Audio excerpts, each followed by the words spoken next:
मैं जा रहा हूँ चाइना और वो भी बिल्कुल अकेले। डिफ़िकल्ट होने वाले ट्रिप क्योंकि रिसेंटली काफ़ी ज़्यादा इश्यूज चल रहे हैं इंडिया और चाइना के बीच में। I think so it's not gonna be easy. So देखते हैं कैसा रहता है मेरा एक्सपीरियंस। तो फाइनली मैं पहुंच चुका हूँ international airport of Delhi. Flight है गोंगजू चाइना की है। और हाँ, एक और बात है, अगर आप कोई ट्रैवल कर रहे हैं रिसेंटली तो आपकी जो फ़्लाइट है उससे 4 घंटे पहले आप आएँ क्योंकि क्या कि चेकिंग काफ़ी ज़्यादा बढ़ा दी है। और बाकी इमिग्रेशन तो स्मूथ था, मेरे से कोई रिटर्न टिकट नहीं मांगी, बस ये पूछा कि आप कहाँ गए हैं और क्या करेंगे वहाँ पर जाके चाइना में। मेरी फ़्लाइट जो थी वो मेरी कैंसिल हो गई थी। मैंने आपकी फेवरेट, सबकी फेवरेट, इंडिया की फेवरेट इंडिगो करवाई। फ़िलहाल तो ऑन टाइम दिखा रही है, मगर आई गेस चली जाएगी। इंटरनेशनल फ़्लाइट है तो आई गेस इतना झंझट करेंगे नहीं। एज एन इंडियन सिटीजन मुझे चाइना में 3 इश्यूज आने वाले थे: फूड, एप्स और लैंग्वेज। चीज़ें तो मैं एक्सपेक्ट करके गया था कि मेरे साथ होंगी, मगर चौथी वाली तो एकदम अनएक्सपेक्टेड थी। तो फाइनली मैं गोंगजू एयरपोर्ट पे पहुंच चुका हूँ एंड अभी सुबह के कितने बजे? सुबह के 6:40 हो चुके हैं एंड मेरे से इमिग्रेशन पे काफ़ी सवाल पूछे एंड मुझे लाइक 15-20 मिनट तक रोक के रखा। बताता हूँ क्या क्या पूछा। तो फर्स्ट सवाल मेरे से तो ये था कि what is your purpose of visit, है ना। मैंने बोला टूरिज्म। फिर उसके बाद पूछा कि आप करते क्या हैं, तो मैंने कहा कि मेरा बिज़नेस है। तो वो बिज़नेस के डॉक्यूमेंट्स मांगने लगी तो मैंने उसको दिखा दिए। तो फिर उसने पूछा कि आइटनरी दिखाओ अपनी। आइटनरी मैंने दिखा दी जो मेरे पास थी। उसने पूछा कि आप कैश कितना लेके आए हो। फिर मैंने कैश बताया उसको कितना मेरे पास था, डॉलर्स। और उसने मेरे को, फिर कोई ऑफिसर था उसको बुलाया उसने, उससे पता नहीं मेरे कोई चाइनीज़ में बात कर रही थी कि ये भी पूछा कि आप पहले कौन सी कंट्री गए हैं। तो जापान का वीज़ा था मेरे पास और कोई बड़ी कंट्री का वीज़ा नहीं था। और अगर आप कोई बड़ी कंट्री से नहीं आ रहे हैं तो ये आपसे पूछेंगे। अगर आप अकेले आ रहे हैं तो भी पूछेंगे। और अगर आप आपके अकाउंट में कितना बैलेंस हो मगर कैश यहाँ पर इनको दिखना चाहिए, ये पूछते हैं। तो अभी 750 हो चुके हैं और यहाँ से मैंने थोड़ी सी मनी बदलवाई है। $100 चेंज करवाया मैंने। तो मेरे को इन्होंने 613 RMB दिए हैं, जो चाइना की करेंसी है, जो कि कम है। लाइक मेरे को 700 मिलने चाहिए थे मगर इन्होंने 613 दिए हैं। और बाकी 61 इनका कमीशन है। रेट पहले ही इतना कम है और ऊपर से इतना कमीशन। अभी हम पता कर रहे हैं इनका सिम कौन सा लेना है। सिम कार्ड फिजिकल सिम को ज़्यादा प्रेफर करते हैं as compare to e SIM. अगर आप ई सिम लेते हैं तो इंटरनेट सर्विसेज आपकी कम, मतलब थोड़ी देर बाद सिग्नल आना बंद हो जाता है। ये मैंने एक्सपीरियंस किया है। तो मैं ई सिम की बात कर रहा हूँ। मैं अगर मैं फ़िज़िकल सिम अभी लेने जा रहा हूँ, देखते हैं क्या रेट्स हैं। और हाँ, चेक इन टाइम यहाँ की होटल्स की 2 बजे है, 8 बज चुके हैं मतलब कि। तो बाकी टाइम यहाँ से मेरा जो होटल है 1 आवर दूर है। देखते हैं, प्रेफर करते हैं अगर हम टैक्सी लेते हैं यहाँ से या रेल प्रेफर करते हैं जो सिटी इंटरसिटी चलती है यहाँ की। तो यहाँ पर फ़िलहाल अभी मैं काउंटर पे आया था सिम पता करने, तो मुझे 2 चीज़ें पता लगी हैं। तो यहाँ पर एक तो अली पे होती हैं और एक वी चैट होती है सर्विसेज, जो मैक्सिमम यहाँ पर।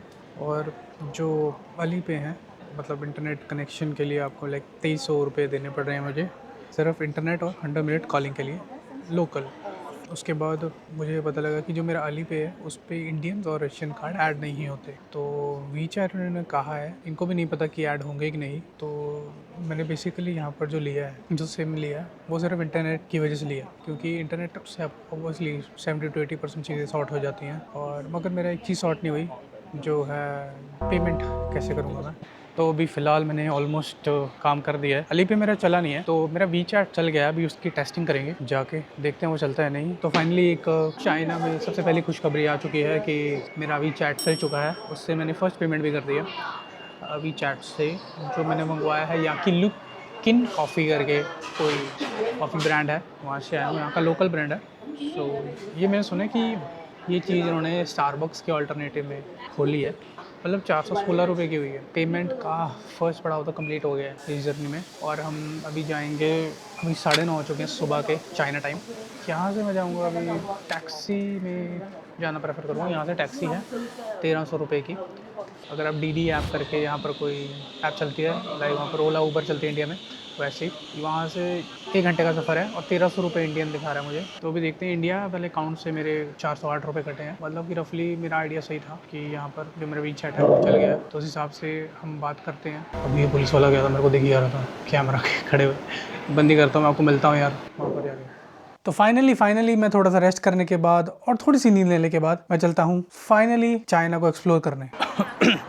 तो बच्चों के 5 एंड अभी हमें गोंगजू की कैंटन फेयर की मार्केट के पास वाले मॉल। मैंने एक चीज़ नोटिस की यहाँ पर चाइना में, अगर आप चाइना से नहीं हो, आप एक फॉरेनर हो, तो आपको ना यहाँ पे 1-2 दिन तो लैंग्वेज बैरियर और सेटिंग करने में लग जाती है, क्योंकि चाइना ऑब्वियसली उनके खुद के ऐप्स हैं एंड जो भी सब कुछ उनका खुद है, चाहे वो स्टारबक्स से लेकर अली पे, वी चैट, तो 1-2 दिन तो सेट करने में लग जाते हैं। और कभी कभी आपके कार्ड एक्सेप्ट ही नहीं होते अगर आप रशिया से हो या इंडिया से हो। तो अगर आप आ रहे हैं तो 1-2 दिन एक्स्ट्रा लेके आएँ जितने दिन आपका ट्रिप है। अगर आप अकेले आ रहे हैं तो, या फर्स्ट टाइम भी आ रहे हैं, क्योंकि आपको 1-2 दिन तो इसमें लग जाएगा। तो अभी एक और चीज़ मैंने नोटिस की, यहाँ पर मैप ना काफ़ी गलत है, मतलब काफ़ी नहीं कहूँगा मैं, लाइक एप्पल मैप्स है, वो तो मैंने ट्राई किया ही नहीं, वो तो मैंने सुना था बहुत ख़राब है और मैंने एक्सपीरियंस भी किया। उसके बाद गूगल मैप्स भी नहीं चलते। ए मैप करके ऐप है यहाँ पर, और डी ऐप करके भी एक टैक्सी की सर्विस है, उसको भी आप ट्राई कर सकते हैं, मगर एक्यूरेट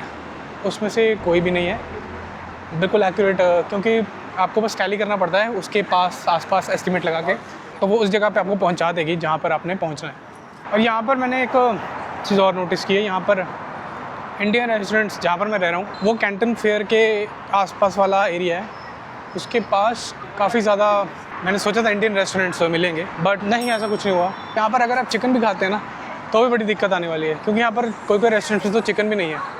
और वेजिटेरियंस के लिए तो मैंने सोचा नहीं था कि इतनी दिक्कत है, क्योंकि ग्वांगजू में काफ़ी इंडियंस आते हैं। आई थिंक सो कि मैं शहर से काफ़ी दूर आ गया। यहाँ पर चिल्लम चिल्ली बंद होगी। ये जो ग्रीन प्लेट्स देख रहे हैं ना, इसका मतलब ये है कि ये सारी ईवी की गाड़ी है। अगर ग्रीन प्लेट्स हो तो मेरे को 90% ही ग्रीन प्लेट्स दिख रही हैं यहाँ पर ना। ये फुहारे से लगाए हुए हैं जो दिल्ली में आपने पॉल्यूशन के लिए देखा होगा, मगर इन्होंने पॉल्यूशन के नहीं लगाए, मतलब ये डस्ट आती है ना, कंस्ट्रक्शन हो रही है यहाँ पे आसपास, तो इसकी वजह से डस्ट उड़े ना और रोड पे ना आए, तो उसकी वजह से इन्होंने लगाया है। देखने वाली बात है। चाइना चलाया जा रहा है एक कम्युनिस्ट पार्टी से, मगर कैपिटलिज्म में इन्होंने कोई भी कसर नहीं छोड़ी है। ये अमेरिका को भी पीछे छोड़ रहे हैं इन मामलों में। व्हाट एन आयरनी ना, अपने आप को एक कम्युनिस्ट देश कहता है, कम्युनिस्ट आइडियोलॉजी फॉलो करने का दावा करता है, मगर सबसे ज़्यादा कैपिटलिज्म यहाँ पर ही प्रमोट होता दिख रहा है मेरे को। एक और बात नोटिस किया मैंने चाइना की यहाँ पे, कि ना अगर बाहर की कंपनी आती है, लाइक स्टारबक्स हो गया, टेस्ला हो गया, उनको आने देते हैं, फिर उनका सिस्टम सारा खेप के या इंस्पायर होके का से बेटर चीज़ या उनके लेवल की चीज़ बना देते हैं, और ऐसे 5-6 आउटलेट खोल देते हैं कि बंदा कहता है यार आया ही क्यों मैं यहाँ पे। तो ये फ़िलहाल आपको दिख रहा होगा ना, ये लाइक बिल्डिंग्स दिख रही है आपको यहाँ पे सारी ये तो है, ये कैंटन फेयर लाइट चल गई है, वाह, कैंटन फेयर लाइट्स, ये सारी आपको बिल्डिंग्स दिखती हैं यहाँ पे, है ना, द कंक्रीट जंगल, मगर बिल्कुल उसके सामने आपको दिखता है कुछ है।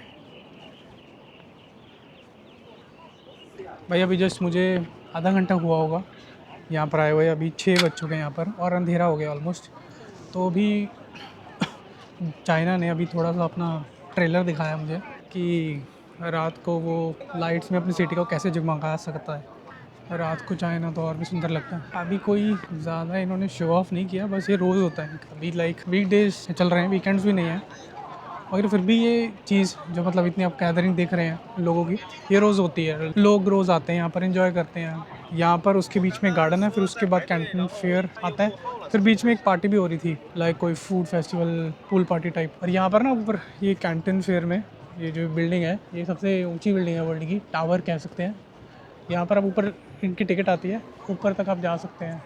अरे यार सुपर देख के सिर दुखने लग गया मेरा तो आज की जर्नी, आज का दिन ऑलमोस्ट ख़त्म हो गया मेरा ग्वांगजू में। एंड आया था मैं यहाँ पे थोड़ा सा रेस्ट लेके होटल में, नींद पूरी करके 1-2 घंटे की, फिर उसके बाद मैं आया हूँ यहाँ पर कैंटन फेयर, जो ये फेमस सेंटर है ग्वांगजू प्रोविंस का, चाइना में।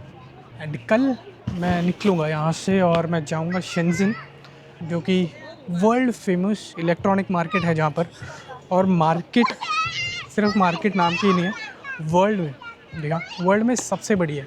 और वहाँ से ही ये सारी चीज़ें एक्सपोर्ट करते हैं, like India, south Asia, even कि अमेरिका, जो इनका काफ़ी अच्छा दोस्त है। चलो मिलते हैं आपको अगले दिन में।